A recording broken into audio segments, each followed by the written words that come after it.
Hi, today I'd like to talk about the Festival of Britain of 1951, but this means we have to go back 100 years to 1851 with the original Great Exhibition at Crystal Palace. From this view, you can see the large extents of glass that was used in the Great Exhibition. It was one of the greatest ever up to that date. It was the brainchild of Prince Albert, the husband of Queen Victoria. And so that was a exhibition of all of industry, technology from around the world of 1851. 1851 was a sort of mid-period of the Great Industrial Revolution. Huge amount strides were being made in all fields, and these were exhibited at the Crystal Palace, a great show. And from then on, every sort of 10 years, I believe it was, another country would host one. So there was a Paris exhibition, there was one in America and around the world. And so in 1951, it was 100 years, and they wanted to celebrate the 100 years of the Great Exhibition. But because the war had only ended, the 1939 to 45 war, which was in the British Canada, had only finished sort of 6 years ago, a lot of Britain was still devastated. A lot of, especially London, was bombed heavily during the war, and so there was a lot of reconstruction. There was the Tory government or the national government under Winston Churchill. He tried to be re-elected as a Conservative after the war, but he was defeated by the Labour government because people wanted to get rid of the Conservatives and start a Labour government to bring in reforms.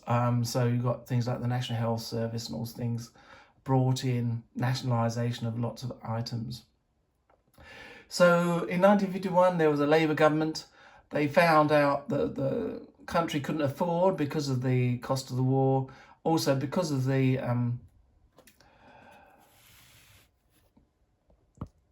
devastation caused by the war, it wouldn't be advisable to have this grand exhibition when everybody was in poverty.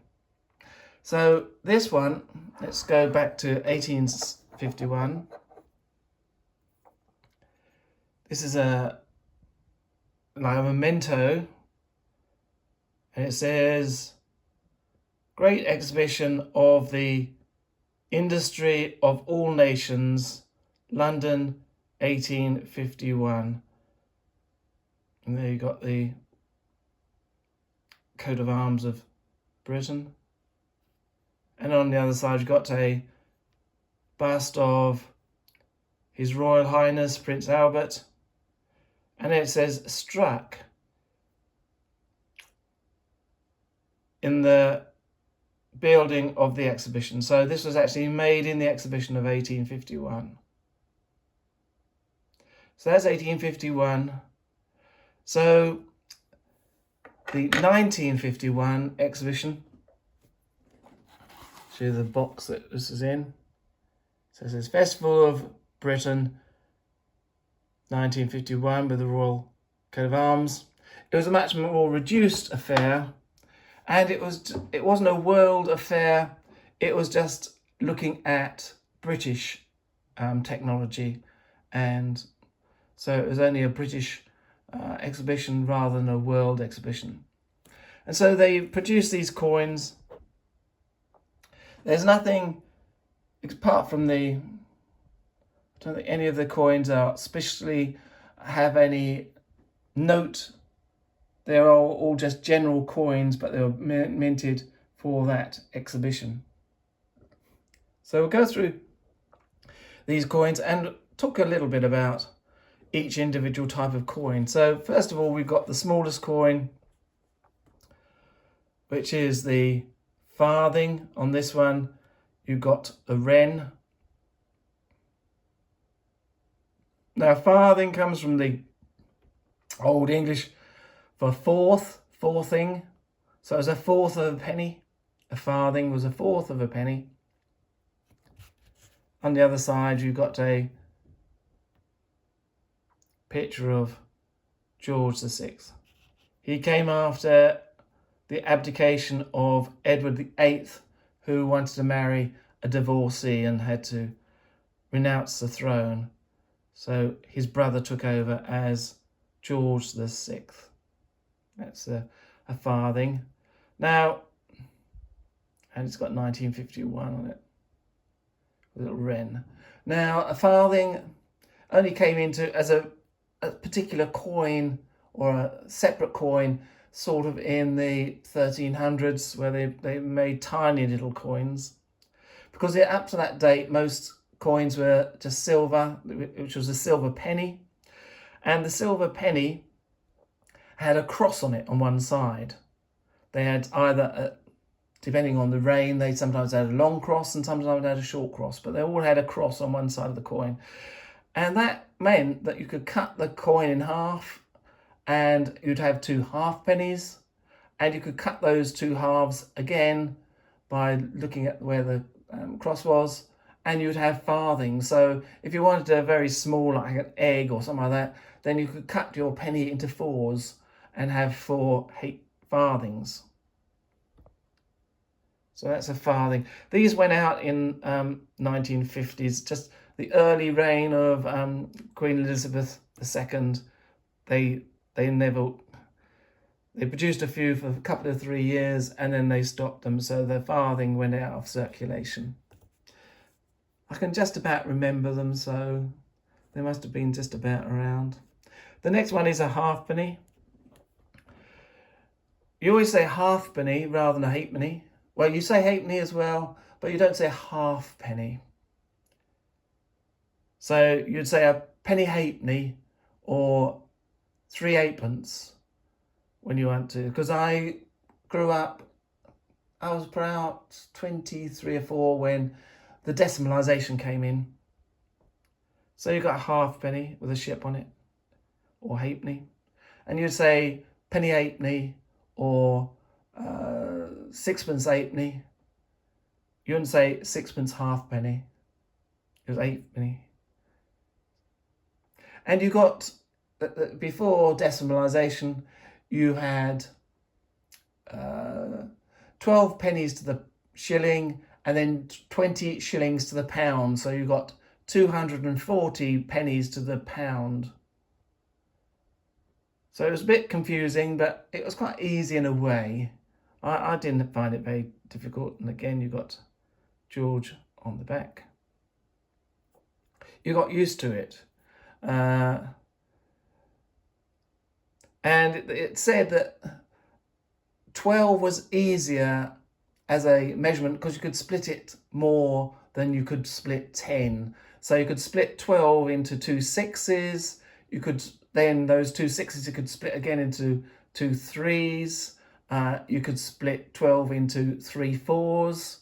Well, a 10 you could split it into 5 2s, or you could split it in half to have 2 5s, but that's as much as you can do. So 12 was a much more easier thing to split than 10.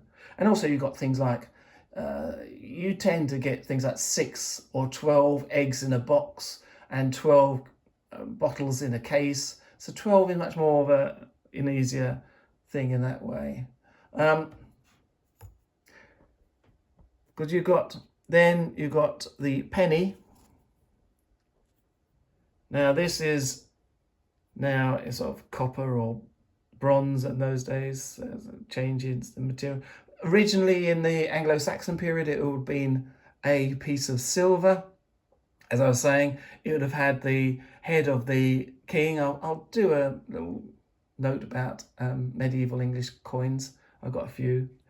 On one side, you'd have the head of the king, and then on the other, you'd have a cross with some lettering around it. So you've got 1 penny, you've got Britannia, sitting with a shield and a trident. A penny, again, would have been, it's a very old word. It's very similar to the word Pfennig. In Germany, but before the euro, Germany had Pfennigs, well, after the unification, had Pfennigs and mark. So you had 100 pfennigs to the mark. And it comes from the same word, sort of pfennig, penny. So yes. And the word pound comes from, well, it's the same as the quantity of a pound, because it was supposed to be that a pound of pennies, which would be 240, would have made up a pound of silver. So it's all to do with a pound of silver that is worth a pound. And you broke it up to 240 pennies. A penny is also, in my day, it would be a euphemism. You'd say, I want to go and spend a penny.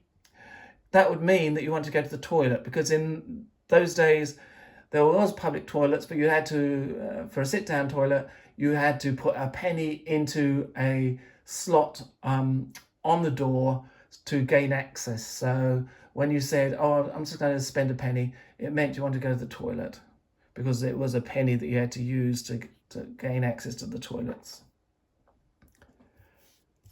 It's more like a pound nowadays. Right, so then we've got a threepence. So that's 3 pence. But you say threepence rather than 3 pence. Threepence. Again, it's got some flowers on that side. And again, George VI's head on that. And it's got the multi-sided on that.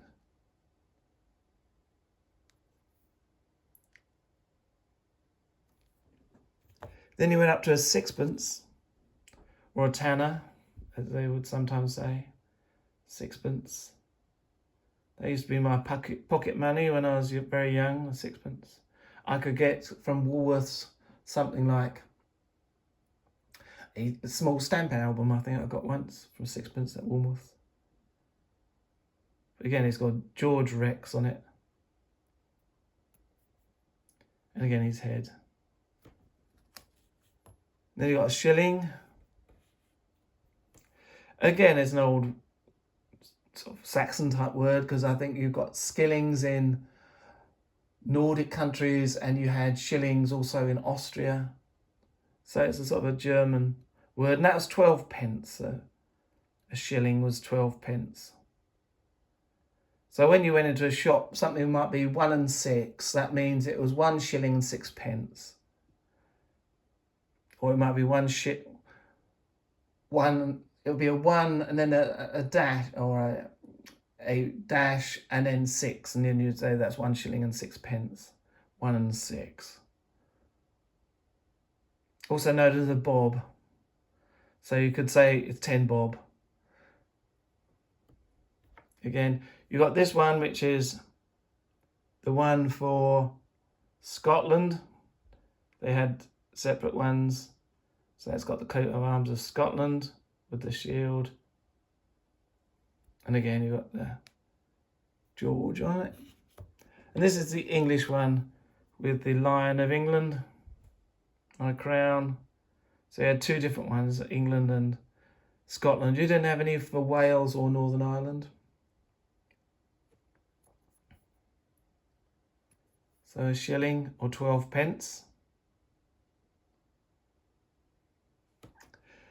And then you had 2 shillings. Now this is a coin that came in the Victorian period, I believe. So it's 24 pence, 2 shillings.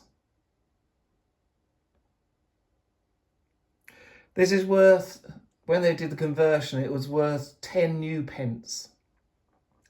So this, and when they was doing the decimalisation, this would be 10 new pence. A sixpence would be 2.5 pence. And a shilling would be 5 pence. George. Again, you got the Rose of England, Thistle of Scotland, I think the Shamrock of Ireland. 2 shillings. Then you've got half a crown. Now half a crown is 2.5 shillings. So it's 2 shilling and 6 pence. half a crown. 1951 with the Shield of Britain on there. And George. Half a crown. Now that was as far as I remember half crowns. And when I had pocket money, especially with pennies, you could have pennies that went back to Victorian times. So I used to have some bun pennies with early Victorian pictures, and I'd have Edward the Eighth, George the Fifth, George the Sixth, Elizabeth. So you'd have all the different monarchs, because they never took out only when they became so poor that they were unrecognisable. Most of the time, these things circulated forever, and it was only when decimalisation came they got rid of all the old coins. And so now you just got Elizabeth II. We are starting to get in now the new coins with Charles III, current king. And the Elizabeth II coins will not come out of circulation until they are completely worn. So that's why there's been a long delay in getting any of the smaller change, because people aren't using coins much nowadays. And also there's so many in circulation of Elizabeth, they're not going to take them out until they are needed. And so there's not many. I've only found a 50p Charles III. Apart from that, it's only been, I think I've got a £5 note with Charles's head on it, that's it. And then we've got a crown. Now this is 5 shillings. Now crowns were used a lot in the earlier days, but they sort of, Queen Victoria was the last one who produced vast amounts of these, and they were in general circulation under Victoria. They were silver coins, backed silver coins, while these are just alloys of, I think they're copper, nickel or something like that. The design is very similar to very early ones from sort of George the Third, Fourth, William the Fourth. They've all got this George killing the dragon, which is a symbol of Britain. The George killing the dragon, 1951. And so after Victoria, the crowns were only sort of issued for ceremonial occasions. So these wouldn't be in circulation. These would have been just, this got 5 shillings. So they wouldn't have been in general circulation. They'd have just been for advertising an event. There you've got George killing the dragon. But pre-Victoria and the earlier ones, they all had crowns, and they were 5 shillings. So that would be half a crown, which would be half of this. So this is 5 shillings. That's 2 and 6. So this will be 60 pence. So then you'd have 2 of these would make 10 shillings. Now you get a 10 shilling note in those days. You wouldn't have a coin, it was a 10 shilling note, or a 10 bob note, you would sometimes call it. So these went out. So the first thing, so in my day, you'd had a 10 shilling note, and then the next highest, you'd have had half a crown. So you'd have 4 of these to make a 10 shilling note, and then you'd have had a £1 note and a £5 note, and then a £20 note. So that was the biggest coin you had in my day. And if you went back to Victoria, it would have been that coin. So these were used just to give a flavour of trying to advertise the Festival of Britain that was just to do with British industry rather than the world industry that was under the first one in 1851 under Albert. But due to the economies of war, they just made it a British event. So I hope that has been of some interest to you. I hope you give it a thumbs up and subscribe if you haven't. I'm nearly at 100, which is great. I hope to see you soon, where I'll show some more things like this picture I've recently bought. Okay, thanks a lot. Right, bye.